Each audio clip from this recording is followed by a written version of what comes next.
Hi, my name is Martin Suettinger from Planet Neon Signs and Artwork in Two Rivers, Wisconsin, and I'm going to show you neon today.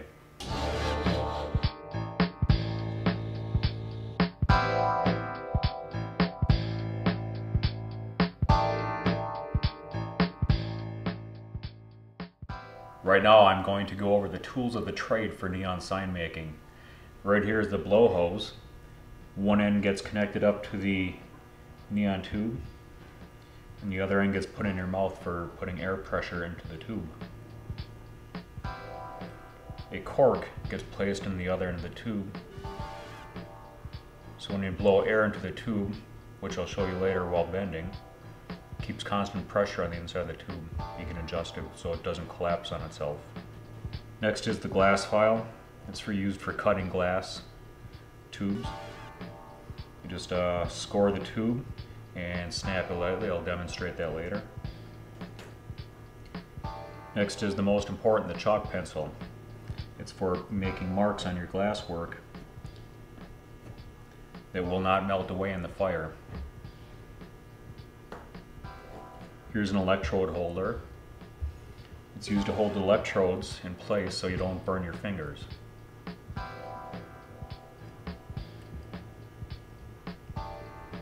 By the way, these are electrodes. One end comes with what's called a tubulation to get the gas in and out of the tube while processing. And the other end is sealed off. And then you have corks, which get put into the ends of the tubes. And you have a little measuring device for telling the diameter of the tube, which is really important in the processing of it. Next you have a wood block with some special paper on it that doesn't burn for flattening the glass out. And I guess a lead shot sandbag for putting over the glass to hold it in place while you're working on the table. Brass screen goes directly over your pattern, so you can place very hot glass right on top of the paper and it will not burn. It's got a pretty good resistance on it for getting hot glass directly on the screen, which we'll demonstrate later. And the pattern will go underneath the screen, as you can see here. So you can put the glass directly on top of the pattern to get your exact bend, and it will not burn the pattern up. Neon glass comes in many sizes and colors. Clear tubing, coated tubing, and colored glass.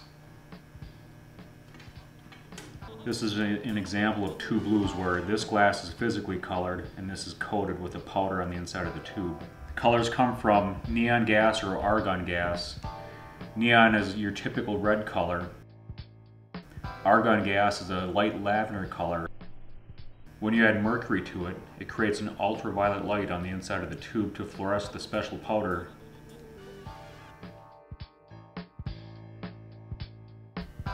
This here is a ribbon burner. The flame can be adjusted from 2 inches up to 24 inches. This here is the crossfire burner. It's used for making sharp bends and welding pieces of glass together. This here is a hand torch used for working on the glass up on the table or sealing on electrodes. The torches are fed with a mixture of natural gas and air. There's valves at the bottom to get the correct fuel-air ratio for the proper flame for bending the glass. This here is what's called a processing manifold. There's neon gas and argon gas. This tube has a special liquid in it. When under vacuum, it will allow you to see how much gas you're backfilling the neon tube with. These numbers are coordinated with the different sizes of glass. So if you're processing various sizes, you need to match up the numbers to get the correct amount of gas into that tube.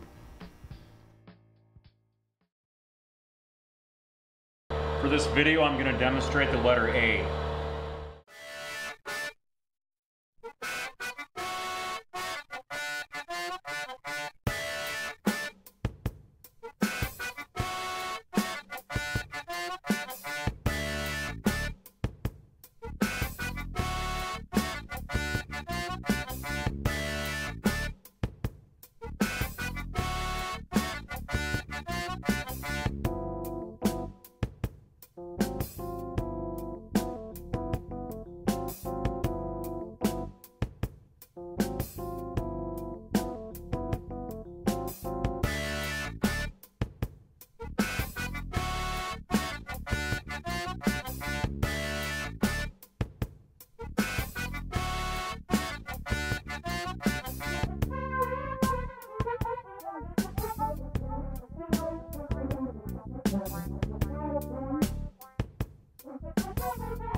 Next, we're going to process the piece of tubing. Right now, I'm going to check for leaks. Now I'm opening the main valve to suck the air out of the tube. This is a miniature Tesla coil.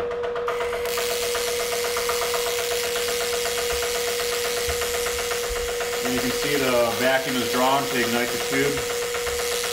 And what I'm looking for, I'm going across all the welds that it created.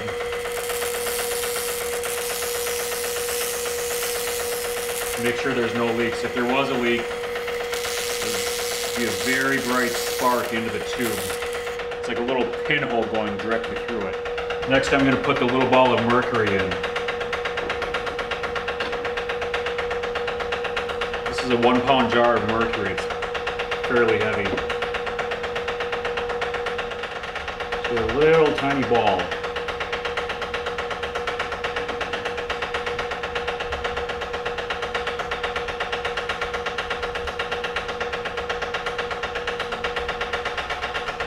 I'm going to work the little ball of mercury down to this mercury trap.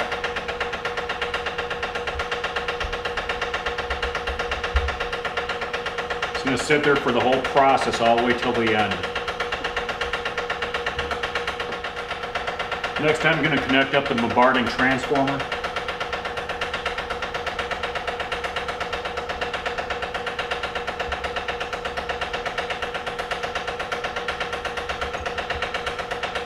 Little piece of dried paint. It's a special paint that melts at a certain temperature.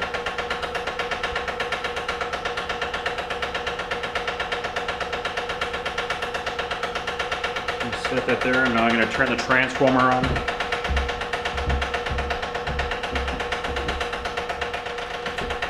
Just give it a quick little test.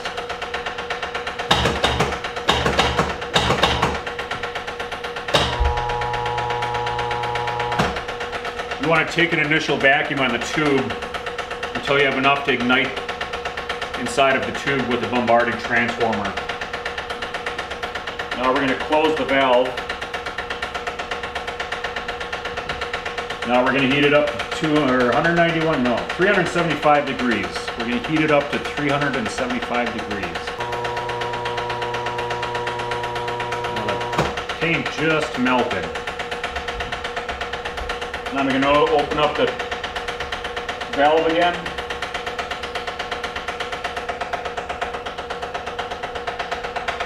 All of the bad stuff we just released, all of the oxygen, all of the moisture, all of the dirt, just got burnt up inside the tube and sucked out.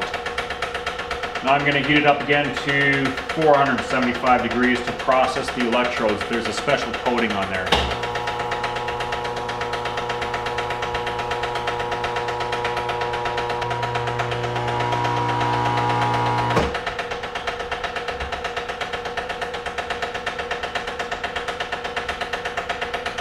Now we're going to let the tube cool back down to room temperature as the vacuum continues to draw on it, which takes about 10 minutes. Once the tube is warm to the touch, it's ready to be filled. I'm going to close the main valve.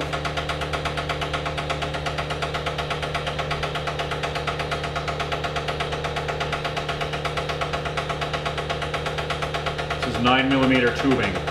I have a chart on the wall that tells me what I need to fill it to, which needs to be 15 millimeters of mercury.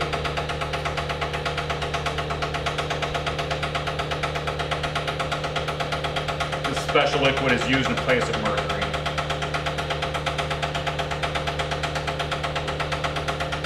So I'm going to put neon in here. And watch this drop. It's going to go down to 15 right about here.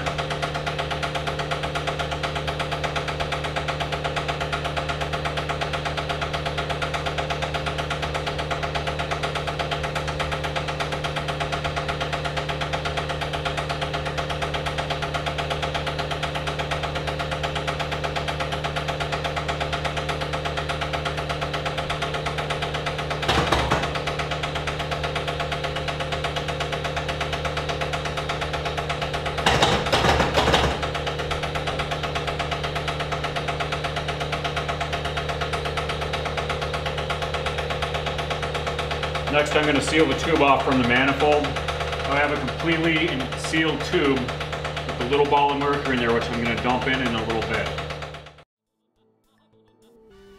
Alright, I brought the new tube over to my table here. I've connected up a standard neon transformer. I'm going to power it up. Neon, when it starts up, isn't red as you would expect right off the bat. It takes a little time to age in. If you watch over the next few minutes here, it'll slowly richen up to the red color that you'd expect of neon.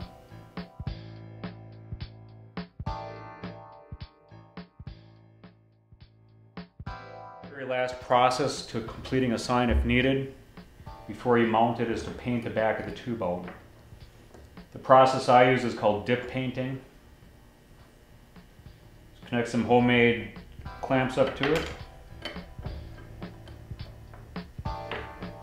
Bring it over to a bucket of paint. This would get dipped down into the bucket of paint. Brought back up here. Once the sign has been dip painted, it'll turn out like this. The back of the lettering is blacked out. All of the work, all of the bends, all of the welds, they're hidden in the black paint, and you end up with the lettering only. I'm Suettinger from Planet Neon Signs and Artwork, Two Rivers, Wisconsin, and this is how to make neon.